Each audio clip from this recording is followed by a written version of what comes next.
তুমি হয়তো বুঝো না, সে আমাকে জুয়েল মনে করছে, সেই কারণে সে এখানেও তার সামনে আমাকে যাওয়ার জন্য বলছে।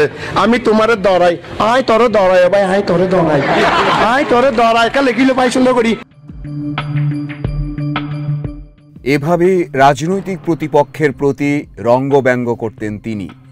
আর এই পাল্টাপাল্টি বক্তব্যে পাওয়া যায় এই এলাকার রাজনৈতিক চিত্র। ছাত্র জনতার অভ্যুত্থানে পতিত আওয়ামী লীগ সরকারের যেসব মন্ত্রী এমপি দুর্নীতি, দস্যুতা, মাদক কারবার সহ নানা কর্মকাণ্ডে বহুল বিতর্কিত হয়েছেন, তার মধ্যে অন্যতম কক্সবাজারের সাবেক এমপি আব্দুর রহমান বদি। তাকে মানুষ বেশি চেনে ইয়াবা ডন বা মাদক সম্রাট হিসেবে। মানব পাচার, ইয়াবা ও রোহিঙ্গাদের বৈধকরণ অপরাধের এই 3 তালিকাতেই শীর্ষে ছিলেন তিনি। তার অপরাধমূলক কর্মকাণ্ডে টালমাটাল ছিল পর্যটন জেলা কক্সবাজার সহ পুরো দেশ। স্বরাষ্ট্র মন্ত্রণালয়ের করা টেকনাফের শীর্ষ ৭৯ মানব পাচারকারীর তালিকায় বদির নাম ছিল 1 নম্বরে।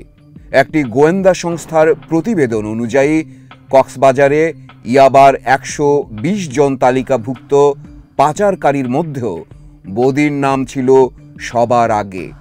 তার অপরাধ সাম্রাজ্যের সহযোগী হিসেবে সঙ্গে ছিলেন তার 6 ভাই সহ 26 জন কাছের ও দূরের আত্মীয়।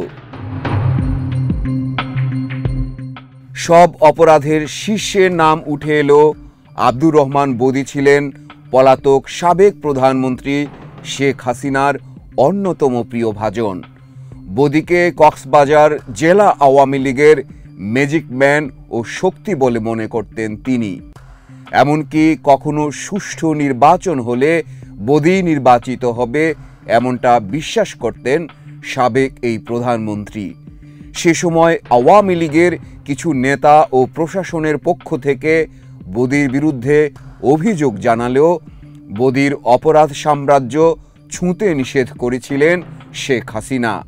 বদির প্রতি তার অশেষ মুগ্ধতা ধরা পড়ে দ্বাদশ সংসদে মনোনয়ন প্রত্যাশী 2 জন আওয়ামী লীগ নেতার কথায়।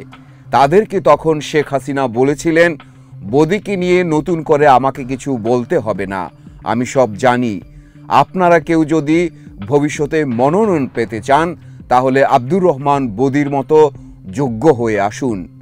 এমনকি পরে বদির বিরামহীন বিতর্কিত কর্মকাণ্ডের কারণে শেষ 2 সংসদ নির্বাচনে বদির স্ত্রী শাহিন আক্তারকে মনোনয়ন দেন শেখ হাসিনা। শুধু সাবেক প্রধানমন্ত্রী শেখ হাসিনা নয়, আওয়ামী লীগের অনেক প্রভাবশালী নেতার সাথেও ছিল তার দৃষ্টিকটু ঘনিষ্ঠতা। এর মধ্যে দলটির সাধারণ সম্পাদক ওবায়দুল কাদেরের সাথে ছিল প্রকাশ্য দহরম মহরম। কেন্দ্রের শীর্ষ নেতাদের সাথে এই ঘনিষ্ঠতার কারণে উত্তরোত্তর আত্মবিশ্বাসী ও বেপরোয়া হয়ে ওঠেন বদিউর রহমান বদি। এতটাই বেপরোয়া হয়ে ওঠেন যে তার কথা মতো কাজ না করায় তিনি নিজেই মারধর করেছেন সরকারি কর্মচারী, স্কুল শিক্ষক, আইনজীবী, বেসরকারি প্রতিষ্ঠানের কর্মকর্তা সহ অনেককেই। মাদক ও চোরাচালান করতে গিয়ে বদি নজিরবিহীনভাবে ব্যক্তিগত বন্দর ও ঘাট পর্যন্ত গড়ে তোলেন। বদির পরিবার এখনও নিয়ন্ত্রণ করছে দেশের ইয়াবা ব্যবসা। তার ভাইদের মধ্যে ছিলেন আব্দুস শুক্কুর, আমিনুর রহমান, মোহাম্মদ ফয়সাল রহমান ও শফিকুল ইসলাম। এছাড়া বদির ভাগিনা শাহেদ রহমান নিপু, ফুফাতো ভাই কামরুল হাসান রাসেল, খালাতো ভাই মংমং সেন ও বেয়াই শাহেদ কামাল সহ মোট 13 জন। স্বরাষ্ট্র মন্ত্রণালয় এবং সিআইডির করা ইয়াবা গডফাদারদের নামের তালিকার শীর্ষে রয়েছে বদির আপন 3 ভাইয়ের নাম।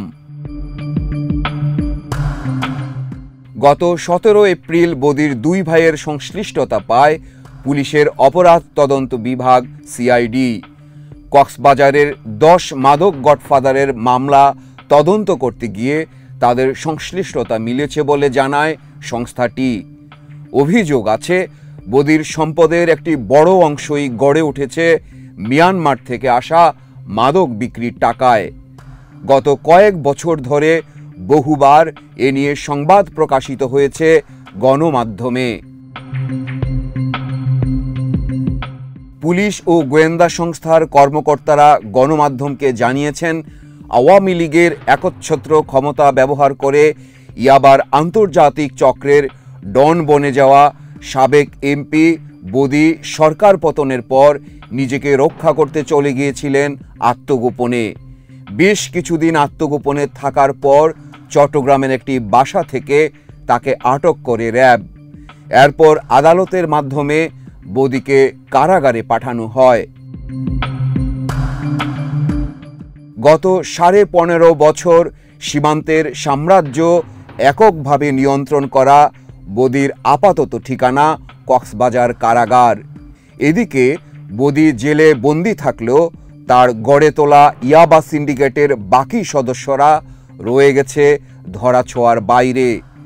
এদের বিরুদ্ধে দ্রুত যথাযথ ব্যবস্থা গ্রহণের দাবি জানাচ্ছেন সচেতন উখিয়া টেকনাফবাসী।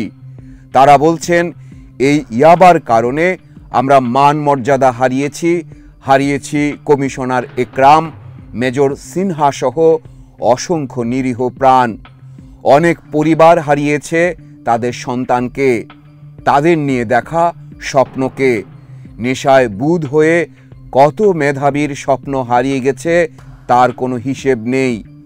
মাদকের অভিশাপ থেকে দেশকে বাঁচাতে নাম প্রকাশে অনিচ্ছুক উখিয়া টেকনাফের একজন তৃণমূলের নেতা বাংলাদেশ প্রতিদিনকে জানান, টেকনাফ উপজেলা হইল আমাদের দুইটা সমস্যা। এই সমস্যাটা হইল যে বড় ধরনের মারাত্মক, একটা হইল যে ইয়াবার একটা সিন্ডিকেট, আর একটা সমস্যা হইল আমাদের রোহিঙ্গা ডাকাইতের একটা সমস্যা। এদের মধ্যে আমাদের টেকনাফে সর্বদলীয় কিছু লোক ওখানে জড়িত, এদের ছত্রছায়া এই কাজগুলি চলে। তাহলে এখানে এই বর্ডার গার্ড, বিভিন্ন নাপ নদীর পার, আর সরকার যে সরকার আসুক না কেন, আমি মনে করি যদি একটা জিনিস এই প্রতিটা বর্ডারে যদি সিসি ক্যামেরার আওতায় না, এই জিনিসগুলো যদি না সামলাইলে আমাদের টেকনাফও ধ্বংস হয়ে যাবে, বাংলাদেশও ধ্বংস হয়ে যাবে ভবিষ্যৎ। এই জিনিসটা কোনো সরকারে রুখতে পারতেছে না। না হলে এখানকার ছেলে মেয়েরা, এই স্কুল পড়ুয়া ছেলে মেয়েরা মানে পাগল হয়ে যাচ্ছে। একজন ইয়াবার মধ্যে আশ্বস্ত হয়ে প্রধান মানে এখানে 2-4টা সিন্ডিকেট আছে বড় বড়, এগুলি আগের সরকারেও জরিপ করছে, বর্তমানে বাংলাদেশে সবাই জানে। এদের সিন্ডিকেটের মধ্যে শত শত লোক আছে। না ওদেরকে আইনের আওতায় না আনলে তো হবে না, এটা তো নির্মূল হবে না। মাহফুজ জুয়েল, বাংলাদেশ প্রতিদিন।